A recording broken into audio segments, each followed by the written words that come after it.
Hi, I'm Chike Coleman, and this is Real Reviews, the show where I talk about movies that have come out in theaters recently. This week we've got a bunch of really great movies that are available to audiences everywhere, specifically at Savoy 16 in the Art Theater. And the first of those movies is Avengers Age of Ultron, directed by Joss Whedon and written by Joss Whedon, with performances by Chris Evans. We have Chris Hemsworth, Scarlett Johansson, Mark Ruffalo, Robert Downey Jr., special appearances by Don Cheadle, and with the voices of James Spader, and Paul Bettany goes from being Jarvis to the new character, the Vision, in this film. The film centers around Tony Stark working with Mark Ruffalo's Bruce Banner to create an AI that will essentially lead the Avengers to be obsolete so that they don't always have to do all the world saving. Problem is, when they give this robot consciousness, he looks through all the history of the Earth and of the Avengers and says, this planet is really messed up. It needs to be eradicated and then rebuilt. And thus, Tony now has a problem on his hands, along with the rest of the Avengers, in terms of stopping Ultron, not from just destroying the Earth, but from remaking the Earth in Ultron's own image. James Spader does a fantastic job at being both menacing and witty at the same time in terms of his villainy. You understand where he's coming from, but it feels like it's a broken record at times because he doesn't seem to grasp the concept that the world is an ever-evolving place and that life needs to go on and that people do need to make mistakes. Standout performances here go to Mark Ruffalo and Scarlett Johansson as the Hulk and Black Widow because of a romantic subplot that's put in the film between the two characters.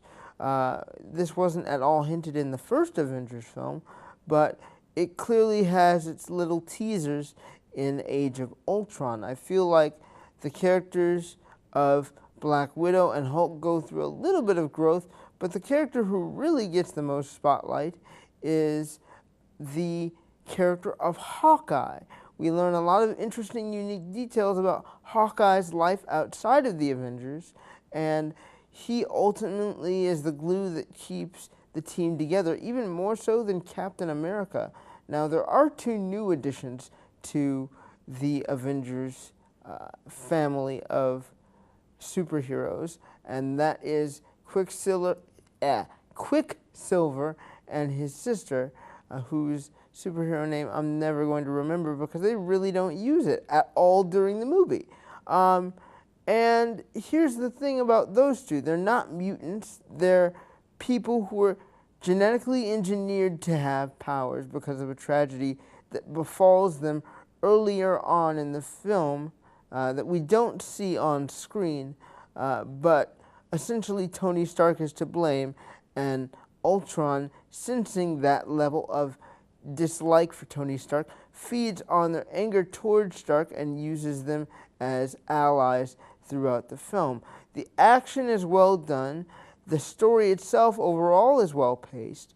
The only issue I can really say that I have with Avengers Age of Ultron is that it might be a little bit too long. The journey didn't evolve at the pace I would have wanted it to, and things kind of just came to a head repeatedly. It felt like one big, giant climax that had peaks and valleys rather than a cohesive story about a team growing together.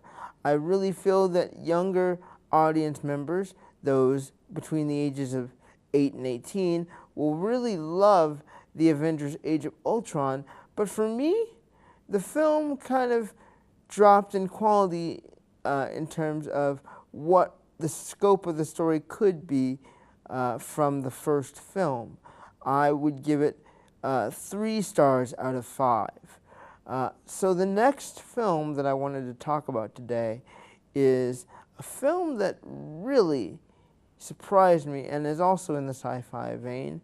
The film is called Ex Machina and stars Domhnall Gleeson and Oscar Isaac, as well as a performance by a character named Ava.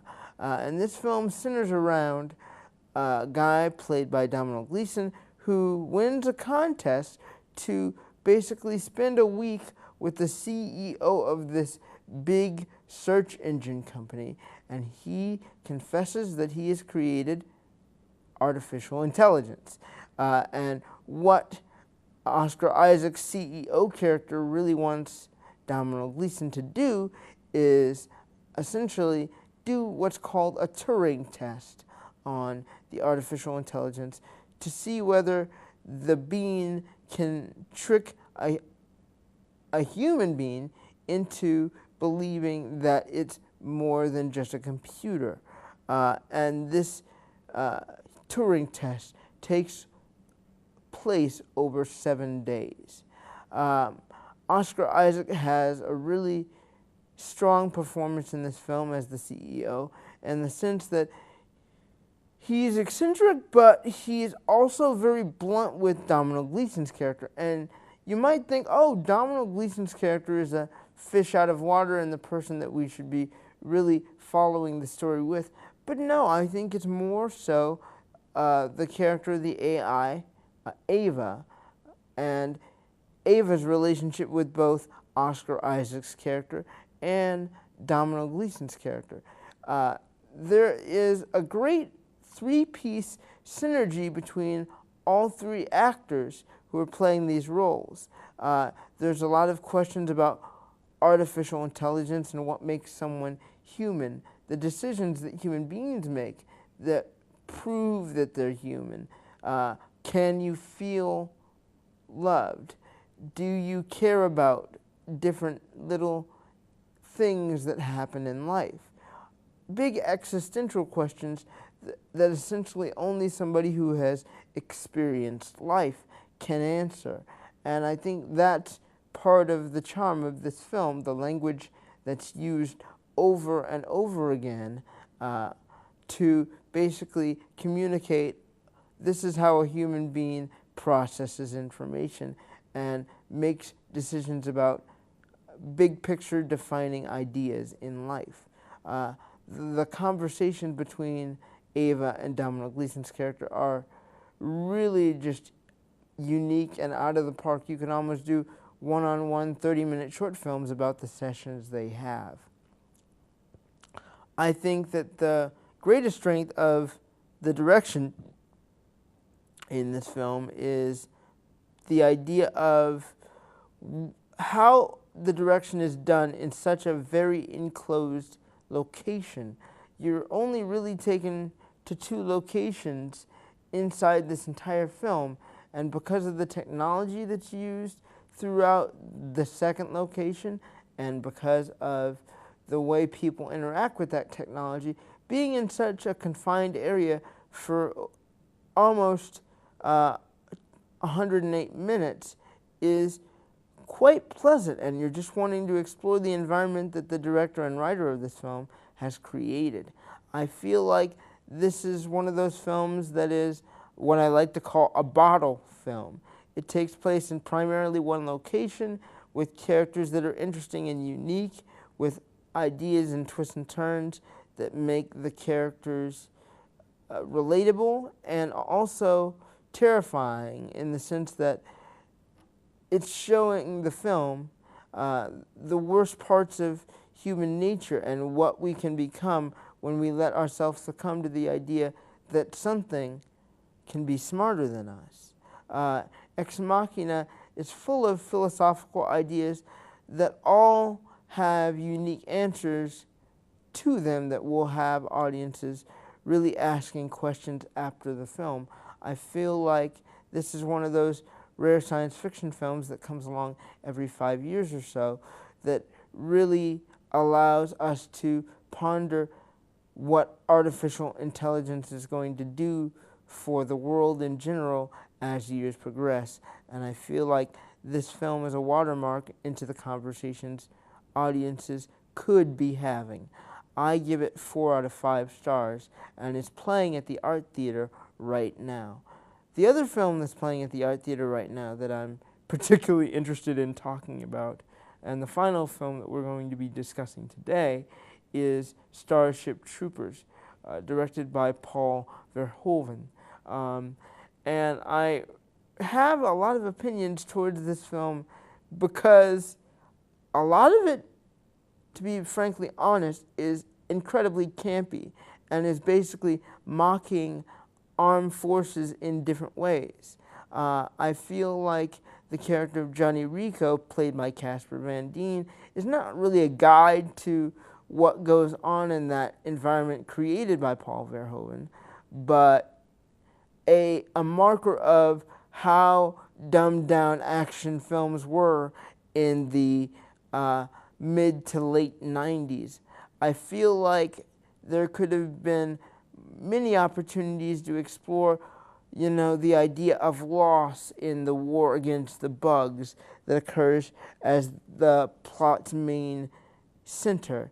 But they really don't do that. Instead, they say, war is good, war is great, we must go to war, we've got to stop the invasion of the bugs. And that's kind of where the whole film stops. That's basically the entire plot and the existence of the film, because they don't really go deeper at all with what characters think and feel and experience and what they're afraid of, what they love, what they hate. None of that's really explored within these military soldier figures. Michael Ironside has a great, hilarious role as the commanding officer of this group of ragtag soldiers who are fighting the war against the bugs. And everything that happens within the film in terms of action scenes when they're on the front lines fighting bugs is hilarious. It's just one cataclysmic death after another, one piece of curiosity that leads to death after another, and you really don't care about Johnny Rico or his group of friends, one of which is played by the not yet talented Neil Patrick Harris. And I feel like in this film there could have been a lot more that could have been done to enhance not just the story and not just the characters, but enhance the atmosphere of what it feels like to be in a wartime setting. Instead, they used the 2 hours that the film has as its running time to really make fun of and mock war, when I don't really believe at that time it should have been mocked. I mean, we were at a time of peace in the United States, so I don't really understand why this film chose to go that route when the book is much more frank and serious about the consequences of war. Maybe that was Paul Verhoeven's intent, to go against the grain rather than towards it. In any case, this film has a cult following because of its hilarious nature and its dumbed down characters.